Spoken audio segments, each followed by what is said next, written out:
하나님 말씀 보겠습니다. 요한복음 5장 30절부터 47절인데 제가 39절 이하를 읽어드리도록 하겠습니다.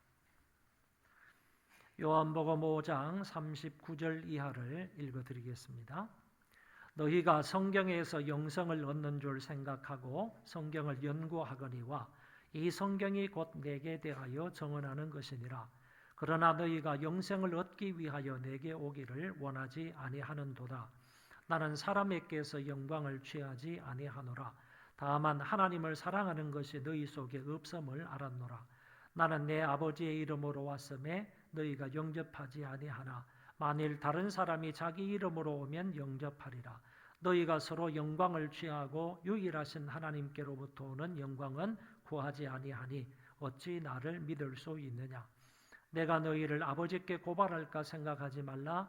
너희를 고발하는 이가 있으니 곧 너희가 바라는 자 모세니라. 모세를 믿었더라면 또 나를 믿었으리니 이는 그가 내게 대하여 기록하였습니다. 그러나 그의 글도 믿지 아니하거든 어찌 내 말을 믿겠느냐 하시니라. 아멘. 성경에 보면 귀 있는 자는 성령이 교회들에게 하시는 말씀을 들을지니라 그랬습니다. 여러분, 하나님의 말씀을 들을 수 있는 귀가 있습니까? 말씀을 경청할 수 있는 귀가 여러분들에게 있기를 바랍니다.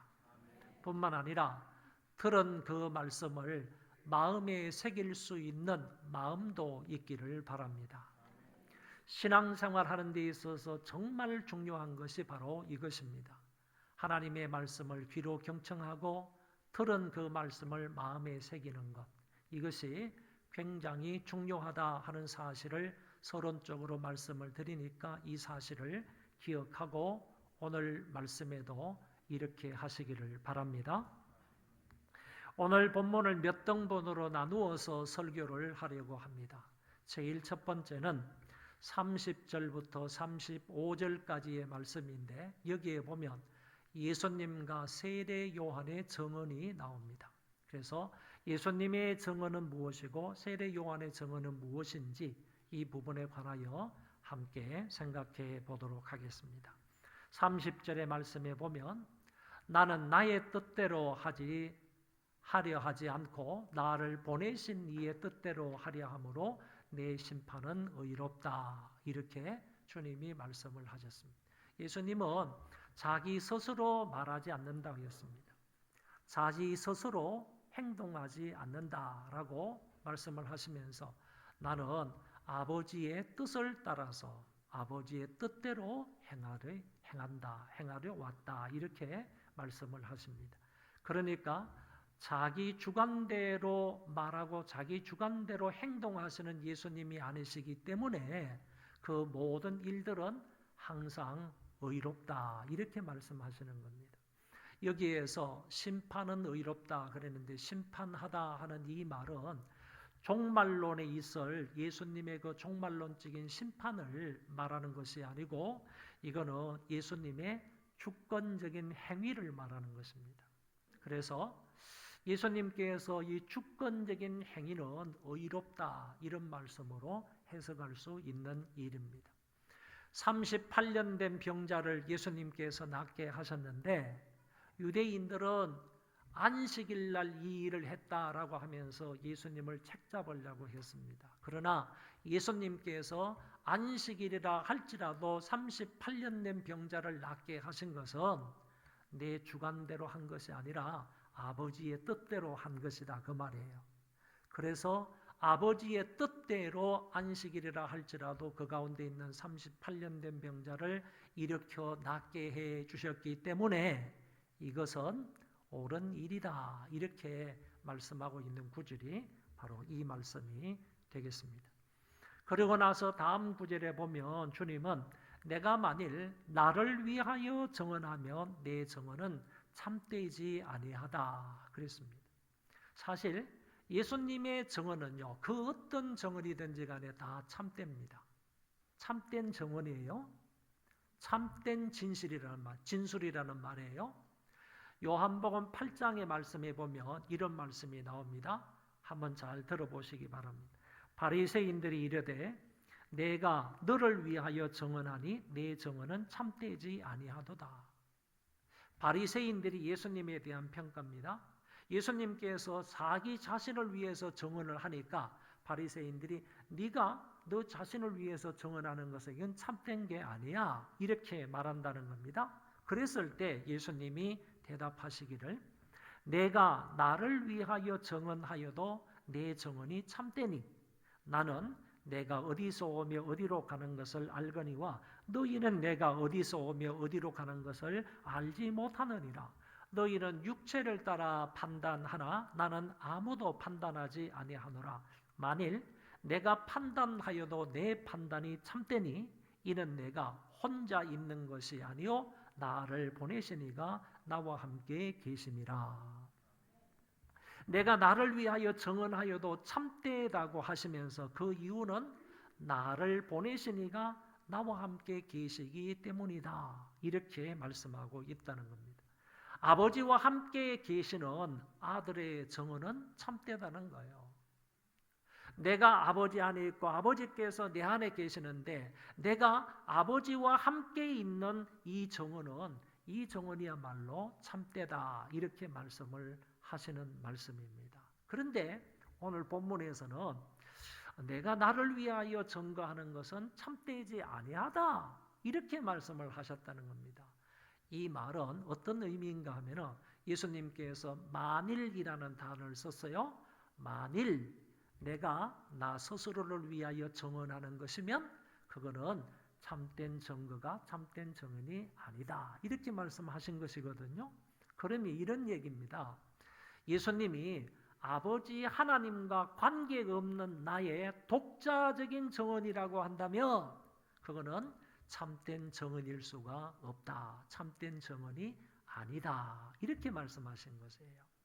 그러니까 예수님은 한 번도 그런 적이 없어요. 사실 예수님이 하나님 아버지와 관계가 없는 독자적인 그런 셀프 정언은 한 번도 안 하셨단 말이죠. 오늘 여기 조금 전에 보았던 이 요한복음 8장에서도 아버지께서 나와 함께 하시기 때문이다. 아버지께서 나와 함께 하시는 가운데서 나온 아들의 정언은 참되다는 얘기잖아요.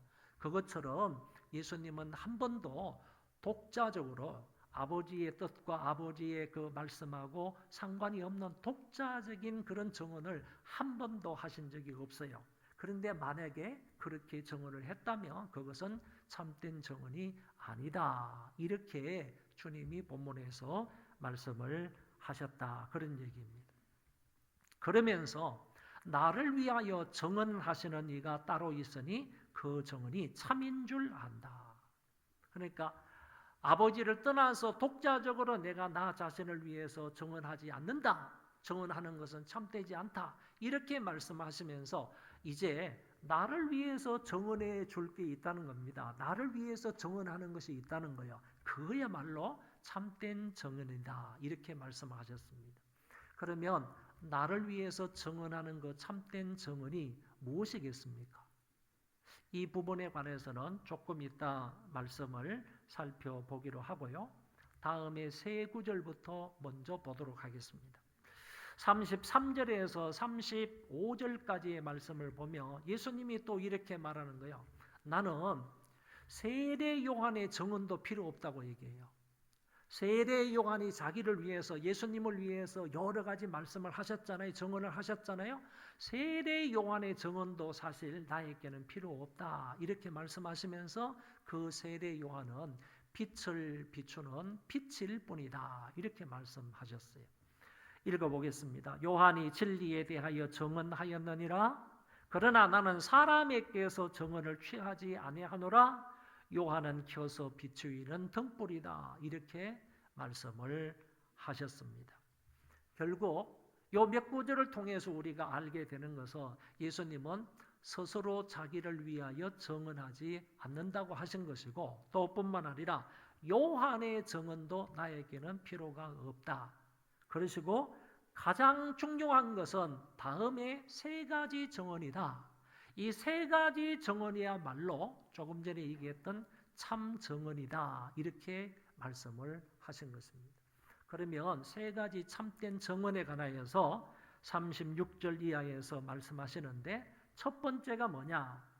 예수님께서 하시는 사역이 예수님을 위한 효력 있는 정언이 된다고 하셨습니다.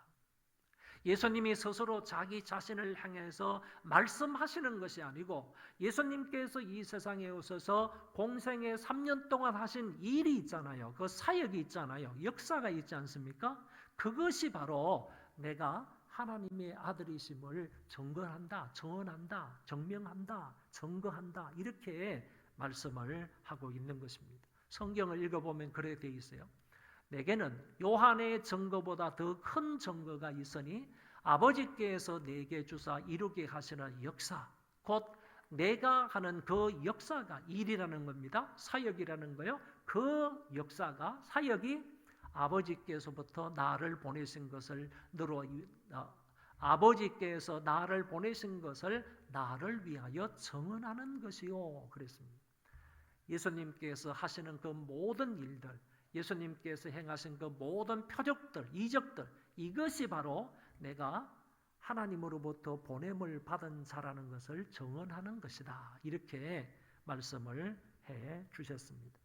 단적으로 말해서요, 지금까지 우리가 살펴본 요한복음의 말씀 안에서 본다면, 물로 포도주를 만드신 일, 이 사역, 역사, 성전을 청결하게 하신 일, 왕의 신하의 아들을 고쳐주신 일, 그리고 베데스다 연못가에 앉아있던 38년 된 병자를 낫게 해주신 일, 이 모든 것이 내가 하나님의 아들임을 증언하는 것이다, 이런 말씀이 되는 것입니다.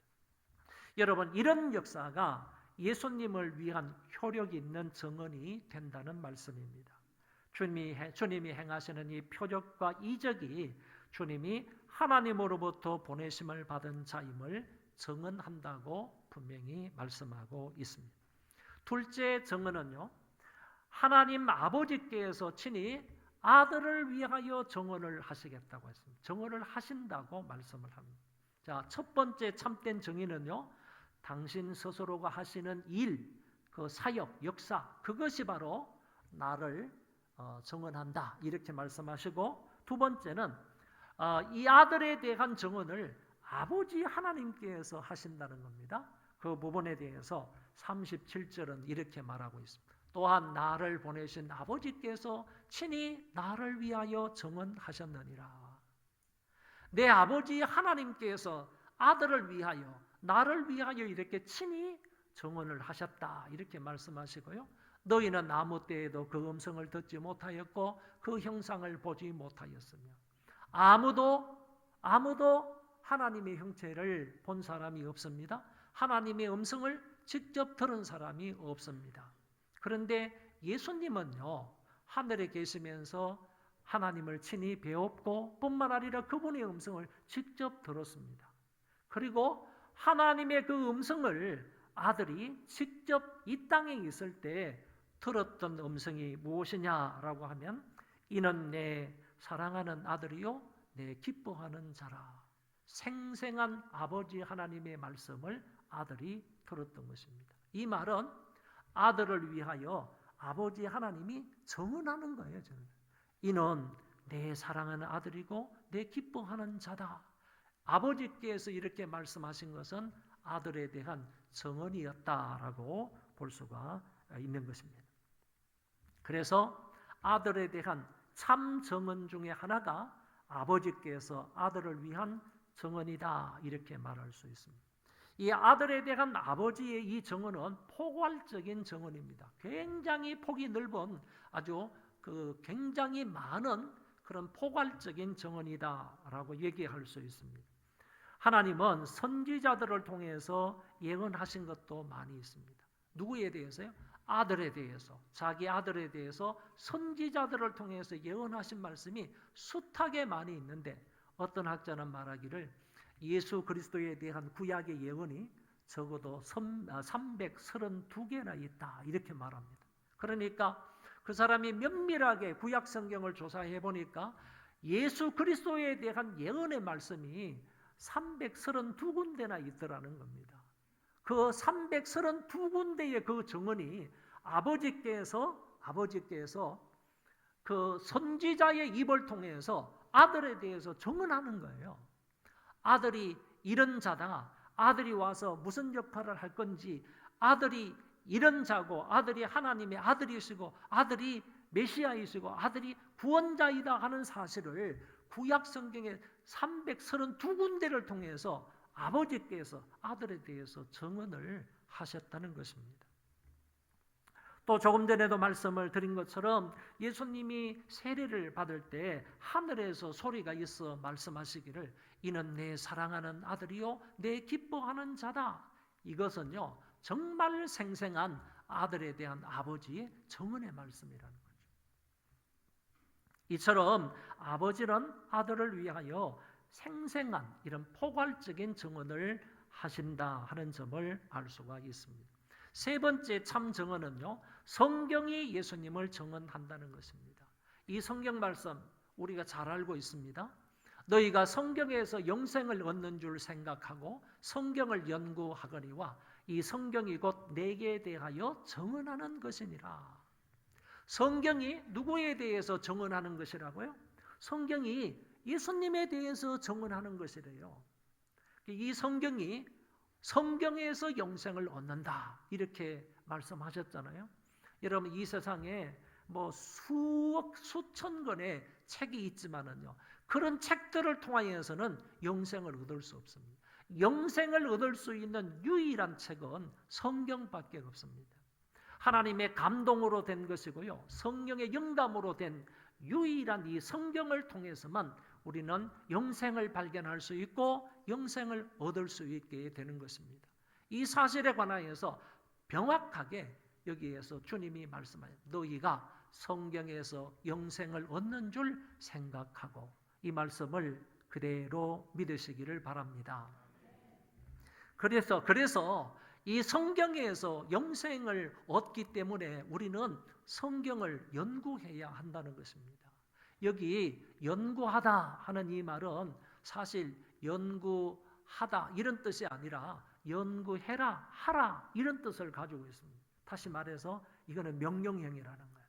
사람이 취사 선택할 수 있는 문제가 아니고 이거는 명령문으로 되어 있기 때문에 이 명령을 받는 사람은 마땅히 그리해야 한다는 의미가 담겨져 있습니다. 여기 연구하다 하는 이 말을 연구하라 하는 이 말은요. 사냥과 관계되어 있는 단어입니다. 다시 말해서 그 사냥꾼이요. 짐승을 찾아서 이렇게 산을 헤매다가 아니면 짐승의 어떤 발자국을 보았다든지 아니면 짐승의 어떤 배설물을 찾았다든지 아니면 짐승이 이렇게 지나갔던 어떤 흔적 이런 것을 발견하게 되었을 때 그 작은 흔적이라도 그걸 따라 가지고 아주 신중하게 접근을 해서 그 짐승을 잡으려고 쫓아가지 않습니까? 이럴 때 쓰는 단어. 그러니까 초집중해가지고 그 일에 초집중해가지고 그 목표물을 쫓아가는 이런 상태를 가리켜서 연구하다 하는 단어를 썼다는 겁니다. 또 다른 의미로는요. 이 광부가 아주 그냥 귀한 그런 값비싼 그런 보석들이 많이 이 산에 매장되어 있을 것으로 생각을 해가지고 그 값비싼 광물들이 매장되어 있는 그것을 이 광맥을 찾기 위해서요 이리저리 정말 신중하게 찾아다니는 열심으로 찾아다니는 그런 모습을 말할 때 바로 연구하다 하는 이 단어를 쓴다는 것입니다. 그러니까 이 말씀의 근거에서 본다면 오늘 우리는 영생을 주는 이 책을 어떻게 연구해야 하는가라고 하면 마치 사냥꾼처럼 이 말씀을 연구해야 되고 그리고 광부처럼 광맥을 캐기 위한 광부처럼 우리가 이 말씀을 공부하고 연구해야 한다는 얘기입니다. 여러분 이렇게 우리가 마치 그 사냥꾼이나 광부처럼 성실하게 이 말씀에 주의 집중해서요 이 성경을 파고 들어가는 그와 같은 일을 해야 하는 한 가지 이유가 있다면 그것은 바로 이 성경 말씀이 그리스도에 대한 증언이기 때문이라는 것입니다. 그래서 그리스도에 대한 증언이기 때문이고 그리스도에 대한 증언이기 때문에 이 성경 안에는 영생이 있다. 이렇게 설명할 수 있는 것입니다. 여러분, 여기 있는 말씀처럼 우리가 성경을 열정적인 마음으로 정말 하나님 앞에 지혜를 구하면서 부지런히 이 성경을 공부해야 할 한 가지 이유, 그것은 바로 이 성경은 그리스도에 대한 증언이기 때문이라고 했습니다. 성경의 주제가 예수 그리스도입니다. 이 말씀을 믿으시죠? 성경의 핵심된 내용이 예수 그리스도라는 겁니다. 그래서 구약에서는 오실 그리스도에 대한 말씀이고 신약에서는 오신 그리스도와 다시 오실 그리스도에 대한 말씀입니다. 공통분모는 그리스도라는 것입니다. 그래서 신구약 성경을 통해서 우리가 반드시 발견해야 하는 것은 그리스도에 대한 기술이기 때문에 그 성경 말씀을 통하여 읽고 듣고 그 다음에 공부하는 것을 통하여 우리가 발견해야 할 사항은 예수 그리스도라는 거죠. 그래서 성경을 읽으면서 그리스도를 발견해야 되고 성경을 들으면서 성경을 공부하면서 저와 여러분들은 예수 그리스도를 발견해야 하는 것입니다. 왜 그런가? 그 성경의 중심 주제가 예수 그리스도이시기 때문이라는 것입니다. 누가복음 24장의 말씀도 한번 여기 보겠습니다. 누가복음 24장 끝부분의 말씀에 보면 부활하신 주님이 그의 제자들에게 이렇게 말씀하신 것입니다. 모세의 율법과 선지자의 글과 시편에 나를 가리켜 기록된 모든 것이 이루어져야 하리라. 여러분, 유대인들은 구약 성경을 세 부분으로 나누는 거예요. 모세의 율법과 선지자의 글과 시편, 시가서, 이렇게 세 종류로 나누어요. 그래서 여기 예수님께서도 유대인이셨기 때문에, 그리고 제자들도 유대인이었기 때문에 예수님이 이렇게 말씀하신 거예요. 모세의 율법과 선지자의 글과 시편에, 다시 말해서 구약 성경은 나를 가리켜 기록이 되었다. 이렇게 말씀을 하셨다는 거죠. 그러니까 예수님께서 말씀하신 이 말씀을 근거해 보더라도요, 성경은 그리스도에 대한 기록이라는 거예요. 그리스도. 이거를 부정할 사람이 없어요. 부정할 수도 없어요. 그리스도에 대한 기록이 성경이다. 성경은 그리스도에 대한 진술이다.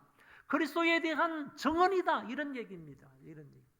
그러니까 성경 마지막 부분에 아까도 본 것처럼 이게 그리스도에 대한 진술이기 때문에, 그리스도에 대한 증언이기 때문에 그리스도에 대한 참된 증언은 성경이다. 이런 말씀이죠. 그래서 지금까지 말씀을 드린 것을 보면요, 예수님은 자기 스스로를 증언하지 않는다고 그랬어요. 세례 요한의 증언도 필요 없다고 그랬어요. 그러면서 참된 증언이 세 가지 있다고 말한 것인데, 세 가지 중에서 제일 첫 번째는 내가 말하는 것이 나를 증언하는 것이 아니고 내가 행동하고 내가 표적을 일으키고 내가 기적을 일으킨 그것이 바로 내가 하나님의 아들임을 증언한다. 이런 얘기고요. 두 번째는 내 아버지께서 아들인 나에 대해서 증언한다. 여러 가지 말로 증언을 하셨다. 이것을 보아서 내가 누구이라는 사실을 알게 된다. 세 번째는요, 성경이 나를 증언한다. 이런 얘기입니다. 성경 말씀에 숱하게 예수 그리스도에 대해서 증언하고 있는 말씀들이 얼마나 많이 있습니까? 그 예수 그리스도에 관해서 말하고 있는 그 성경이 나를 증언한다. 이 세 가지가 나를 증언하는 참된 진술이다 하는 점을 말씀하고 있는 것입니다. 그리고 나서 세 번째로 넘어가면요, 이 증언을 배척하는 유대인들의 모습이 성경에 나옵니다. 40절 이하의 말씀인데 거기 보면 영생을 얻기 위하여 주님에게로 오지 아니하였다 하는 말씀이 나옵니다. 그리고 좀 더 가서 보면요, 하나님을 사랑하는 마음이 너희 속에 없다 이런 말씀도 거기에 나오고요. 좀 더 가서 보면 나는 아버지의 이름으로 이 세상에 왔는데 나는 영접하지 아니하고 다른 사람이 자기 이름으로 오면 그 사람들은 영접하리라, 영접할 거다 이렇게 예수님이 말씀하신 겁니다. 그리고 예수님은 아버지의 이름으로 오셨대요. 여러분 성경을 다 뒤져보세요. 다른 책들을 아무리 살펴보고 연구해 보세요. 아버지 하나님의 이름으로 이 세상에 온 자가 누가 있는지 한번 보세요. 없어요. 그러니까 이 한 점만 보더라도 예수님은 정말 위대하신 분이에요. 위대하신 분. 유일하신 분이에요.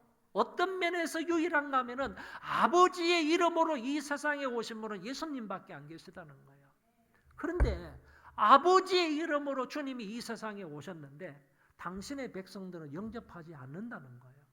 그런데 예수님 말씀에는 다른 사람이 다른 사람의 이름으로 자기 이름으로 오면 그 사람은 영접할 거다 이렇게 말하고 있다는 거죠. 실제적으로 당시에 이런 사람들이 많이 있었다고 합니다. 유대교에 아주 훌륭한 두 파가 있는데요. 그게 바로 힐렐파하고 샴마이파예요. 그래서 그 대표되는 사람이 힐렐이라는 사람이고 샴마이라는 사람이에요. 그런데 이 사람들이요, 이 세상에 와가지고 율법을 배우고 배운 것을 가르치다 보니까요, 율법 학교를 세우는 거예요. 그리고 학생들을 모집하는 거예요. 사람들을 모집하는 거예요. 굉장히 많은 사람들이 힐렐파에 가는 사람도 있고 샴마이파로 가는 사람이 있어요. 근데 거기 오는 사람들은 전부 다 힐렐 선생님, 샴마이 선생님 이러면서 그 사람의 이름을 걸고 학교를 세웠는데 그 사람의 이름을 따르고 있는 거예요. 그 사람을 존경하는 거예요. 그 사람의 말이라면 그냥 하나님 말씀처럼 여기면서 순종하는 거예요. 이런 것을 근거로 해서 주님이 빗대어서 이 말씀하신 게 아닌가 이렇게도 생각이 되고요. 더 나아가서 그 당시 있었던 거짓 선생들 있잖아요. 거짓 그리스도가 있었잖아요. 이와 같은 사람, 이단들요, 사이비들 이런 사람들이 나왔을 때 자기 이름으로 사람들에게 가르치고 자기 이름대로 그 유세를 벌였을 때 많은 사람들이 그 사람의 이름을 따르면서 그 사람을 믿고 그 사람을 영접하면서 그 사람을 사랑하게 되는 이런 일이 비일비재하게 있을 수가 있었다는 얘기죠. 예수님께서 이런 것을 빗대어서요, 나는 아버지의 이름으로 당신의 땅에 왔는데 당신의 백성들이 영접하지 아니하고 어떤 사람은 자기 이름으로 이 세상에 왔는데 그런 사람을 영접한다는 얘기죠. 예수님께서 정말 찹찹한 심정으로요, 안타까운 심정 마음으로 이렇게 말씀을 하셨습니다. 그리고 44절 이하의 말씀을 보면요, 나는 아버지의 영광을 위해서 살았는데 너희들은 자기 영광을 추구하면서 살더라. 유대인들은 자기 야망을 위해서 살고 자기 영광을 위해서 살고 자기 칭찬을 위해서 살더라는 거예요. 자, 그러니 너희들이 어떻게 나를 믿을 수 있느냐? 나는 아버지의 영광을 위해서 사는데 너희들도 지금까지 신앙생활을 해왔다고 하면 너희들이 진정으로 아브라함의 자손이고 하나님의 백성이라고 한다면 마땅히 그 아버지의 영광을 위해서 살아가야 하는 거 아니냐 이거지. 그런데 나는 아버지의 영광을 위해서 사는데 너희들은 아버지의 영광이 안중에도 없다는 얘기지.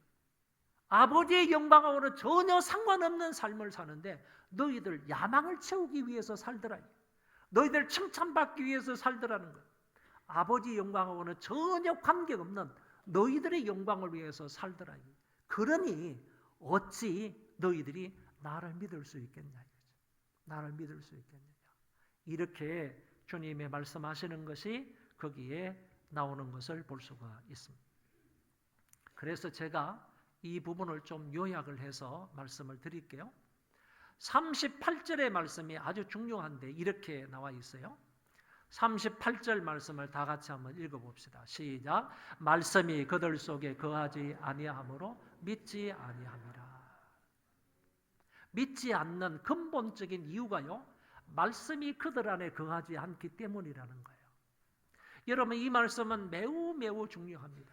그래서 이 말씀을 중심으로 해서 이 말씀 이하에 나오는 예수님의 말씀을 쭉 연결해서 말씀을 드리면 이런 것이 되는 겁니다.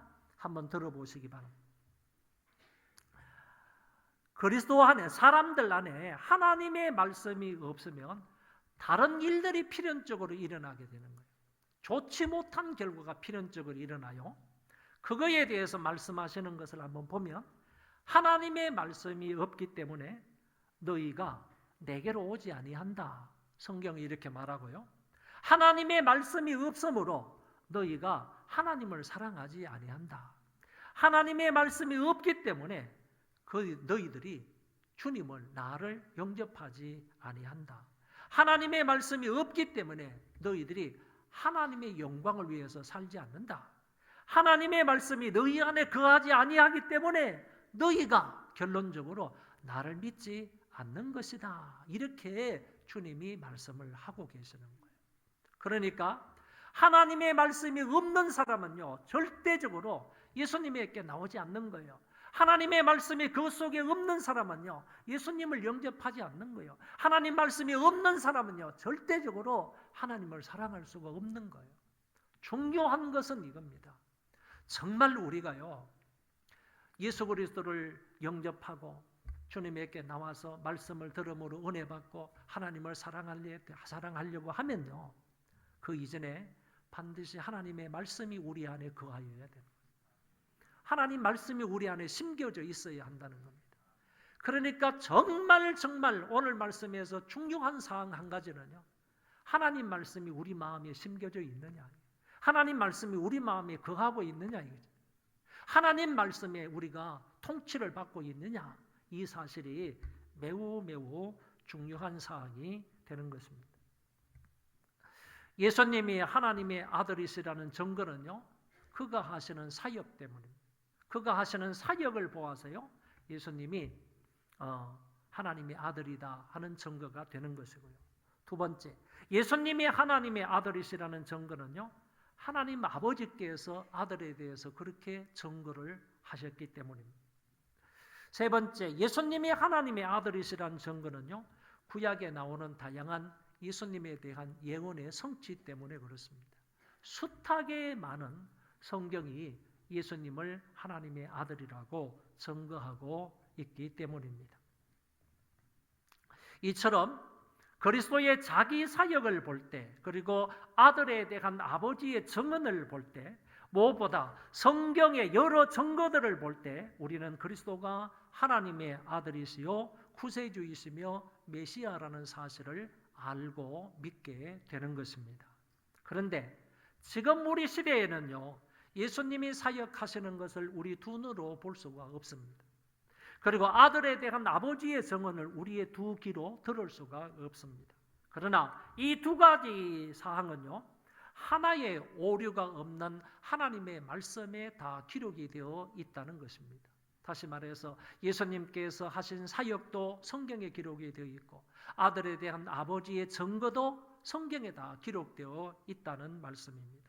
그러므로 지금은 성경의 증언만 살펴보더라도 충분히 예수 그리스도가 어떤 분이시고, 예수 그리스도가 하나님의 아들이시고, 예수 그리스도가 우리의 구세주고, 예수 그리스도가 우리의 메시아 되신다라는 사실을 충분히 믿을 수 있게 된다는 것입니다. 그래서 지금 시대는요, 이 성경을 연구하라, 이 말씀을 연구하라는 주님의 말씀에 집중해야 할 때입니다. 여러분은 이 성경에 나타난 예수 그리스도를 나의 구세주로 확실하게 믿고요, 그분을 성실하게 따라감으로 예수 그리스도의 제자된 삶을 살아갈 수 있기를 바랍니다. 이 제자된 삶 가운데에서 가장 중요한 것은 앞에서도 강조했던 것처럼 하나님의 말씀이 내 안에 있느냐 없느냐, 이것이 가장 중요한 것입니다. 여러분들 마음속에 하나님의 말씀으로 충만하시기를 바랍니다. 그래서 그것을 기준으로 삶을 살아가는 것이고, 그 말씀의 통치와 말씀의 인도를 받으면서 살아가는 멋진 그리스도인들이 되시기를 바랍니다. 우리 그 자리에 다 일어나겠습니다. 찬송 1절 4절만 부르겠습니다.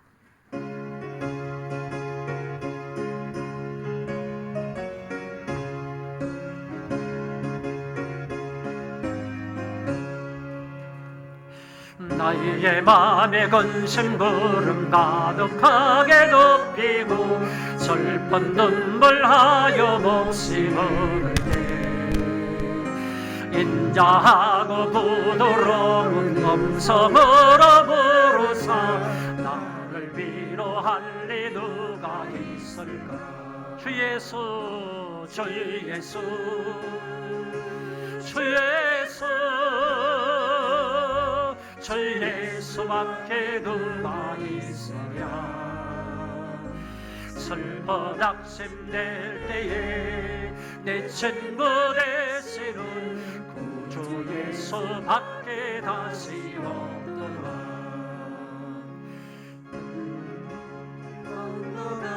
시온성을 향할 때 나와 항상 동행할 이 누굴까. 두려움의 검은 문 모두 헤쳐버리고 나의 갈 길 인도할 이 누굴까. 주 예수, 주 예수, 주 예수밖에 누가 있어야. 슬퍼 낙심될 때에 내 친구 되시는 구주 예수밖에 다시 없. 주 예수, 주 예수, 주 예수, 주 예수밖에 누가 있어야. 슬퍼 낙심될 때에 내 친구 되시는 구주 예수밖에 다시 없도다.